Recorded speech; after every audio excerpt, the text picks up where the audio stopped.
Bourbon Street has reopened now with temporary anti-vehicle barricades as well as a memorial to the lives lost. But for this community and the families of the 14 victims, this street will never be the same. A sense of normalcy back in New Orleans' French Quarter. A brass band playing music on Bourbon Street as it reopens to the public.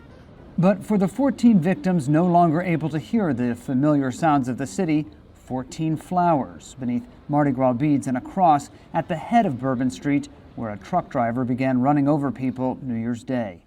Our hearts and prayers continue to go out to the victims' families. The victims include a young woman who dreamed of becoming a nurse, a former college football player, and parents of young children.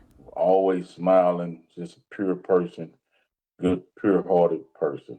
That's how Reggie Hunter's cousin describes him. The 37-year-old leaves behind 2 children.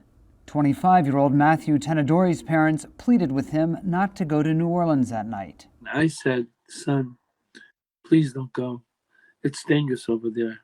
They awoke to news of the attack. Our wonderful son, Matthew, Philip, our gift from God. That's what his name means. Gift from God. He was my miracle baby. Nakaira Dudo was just 18. She was working toward becoming a nurse.